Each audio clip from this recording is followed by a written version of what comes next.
저는 충주 봉쇄수도원에서 수도하고 있는 강문호 수도사입니다. 70살에 감리교 목사 은퇴하고 앞으로 남은 세월을 수도하면서 살기 위해서 수도원을 세워서 수도원에서 조용히 지내고 있습니다. 유튜브를 통해서 여러분과 함께 자주 만나게 된 것을 감사하며 저의 유튜브에 와서 말씀을 같이 나누는 여러분 모두에게 하나님의 은총과 하나님의 크신 축복이 넘치기를 주님의 이름으로 축복하고 싶습니다. 저는 최근에 오상신부, 비오신부에 대한 책을 읽고 충격적인 은혜를 받았습니다. 말틴 루터가 천주교에서 개신교를 가지고 나올 때 천주교에 부패된 것들 다 버리고 나왔습니다. 그런데 어떤 어머니가 어린아이 더러운 것 목욕을 시킬 때 목욕물이 더러워지니까 목욕물을 버릴 때 아기까지 버렸다는 얘기가 있습니다. 물론 그렇지 않습니다. 비유입니다. 그 목욕물을 버릴 때 아기까지 버리면 안 되잖아요. 천주교를 버릴 때 천주교의 좋은 점까지 버렸습니다. 가지고 나와야 되는데 가지고 나오지 못한 것 중에 하나가 바로 고해성사입니다. 저는 비오신부가 고해성사로 사람들을 얼마나 사랑했는지 이야기를 읽으면서 우리 개신교에도 고해성사가 있었으면 좋겠다, 그런 생각을 합니다. 말틴 루터의 만인 제사장론 때문에 고해성사라고 하는 신학이 성립되지 않고 있는데 안타깝게 생각합니다. 고해성사는 철저히 성경적이거든요. 성경에 예수님께서 말씀하시기를 너희가 누구의 죄든지 사하면 사하여질 것이요 누구의 죄든지 그대로 두면 그대로 되리라. 예수님께서는 제자들에게, 사도들에게 사명권을 주셨거든요. 그것이 오늘날 우리에게도 흘러오고 있습니다. 많은 사람들이 죄로 말미암아 그 죄 노예 속에서 고통을 당하고 있는데 그것을 풀어줄 만한 그런 의식이 우리 개신교에는 없습니다. 이것이 바로 고해성사이거든요. 이 비상신부 비오는 1915년 9월 20일 교회에서 조용히 기도하다가 5줄기의 빛이 그에게 임하면서 5군데 상처가 생겨요. 그래서 거기서 피가 줄줄 흘러 50년 동안을 그 오상 때문에 고통을 당하면서 많은 사람을 십자가의 사랑으로 사랑했던 그런 신부가 바로 비오 신부입니다. 그는 50년 동안 오상으로 인해서 고통을 당했는데 하루에 얼마나 많은 사람들이 고해성사를 받으러, 그의 기도를 받으러 오는지 하루에 18시간을 의자에 앉아 있어야 할 정도였습니다. 매일같이 18시간씩 앉아 있다는 것이 그렇게 쉬운 일은 아니거든요. 그때 그는 이런 말을 합니다. 저의 건강에는 이상이 없습니다. 하나님께서 제게 건강을 주셨습니다. 밤낮 쉴 틈 없이 매일 수백 명을 만나 들어주고 이야기 나누고 사랑해주고 죄사함을 선포해 줄 때 주님께서는 저에게 십을 주시고 계십니다. 이렇게 말합니다. 그는 1968년에 죽었는데 67년도 죽기 1년 전에만 해도 여자들에게 15,000명, 남자에게 10,000명, 그래서 그 죽기 전에도 25,000명에게 고해성사를 해주었던 그런 분이시거든요. 평균 하루에 60명의 고해성사를 해주었다는 결과가 됩니다.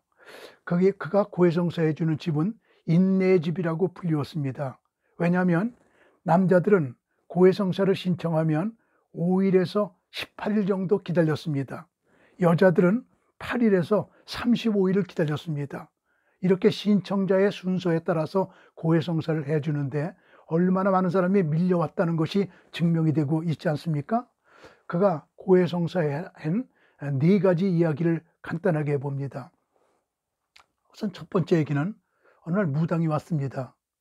자기 집에 어떤 안 좋은 일이 일어났는데 왜 그런 일이 일어났는지 무당인 자기가 한번 비오에게 물어보고 싶어서 왔습니다.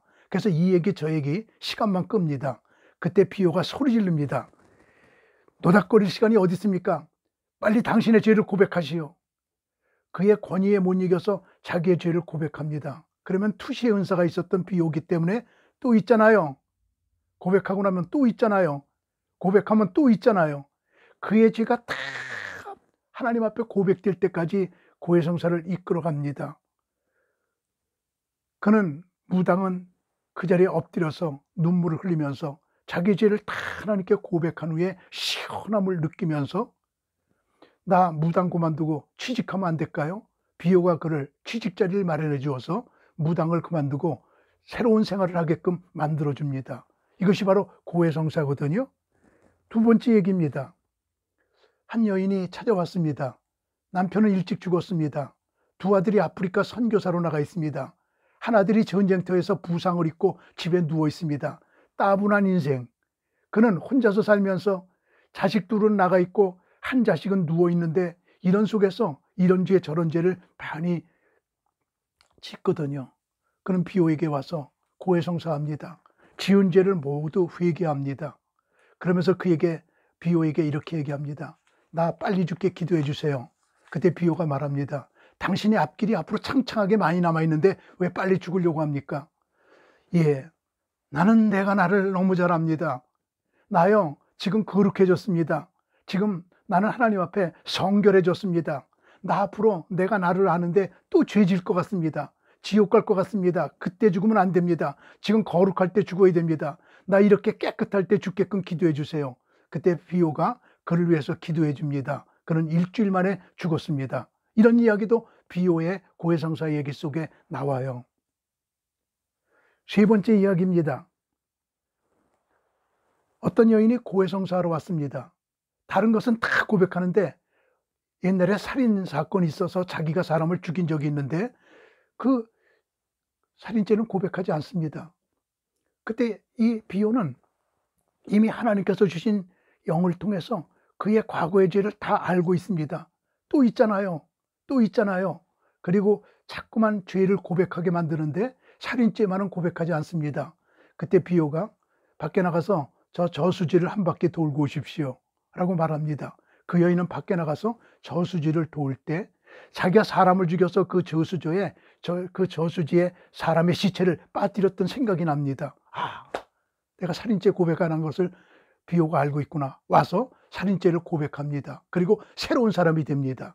이것이 비호의 고해성사입니다. 네 번째 마지막 이야기입니다.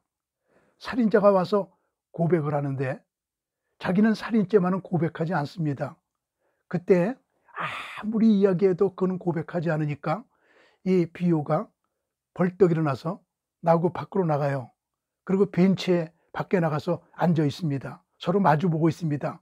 아무 말도 하지 않습니다. 한참 있다가 데리고 들어옵니다. 자, 이제 고백하시죠. 그때 그는 자기가 사람 죽인 것을 고백합니다.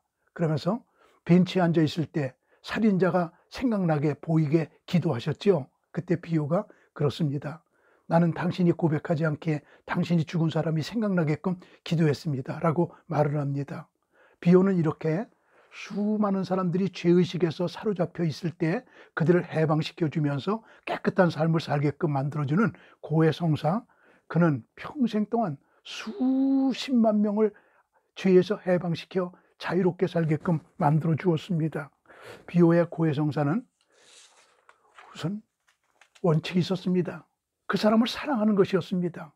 하나님 앞에 자유인으로 코람되어 하나님 앞에 깨끗하게 살아가는 그런 삶을 살게끔 투시의 은사를 가지고 완전히 죄가 긁어나지게끔 그렇게 합니다. 경건한 옷을 입고 와야만 그는 고해성사를 받았습니다. 팔뚝의 4분의 3이 덮여야지 살점이 많이 보이면 그는 상대해 주지 않았습니다. 옷부터 경건하게 입게끔 만들어 주셨습니다. 그러면서 세상은 태양을 중심으로 돌아간다. 우리 인간은 하나님을 중심으로 돌아가야 한다. 오직 하나님이어야 한다 하면서 하나님 사랑, 이웃 사랑의 5상, 자기의 5가지 상처를 받은 그 기념으로 그렇게 사랑으로 살았던 비호 신부, 나는 그를 더욱더 존경하게 되었습니다. 우리 주변에도 수도를 통해서 이렇게 수많은 아름다운 영성의 사람들이 태어나기를 위해서 기도하고 있습니다. 고맙습니다. 다음 시간에 또 뵙겠습니다.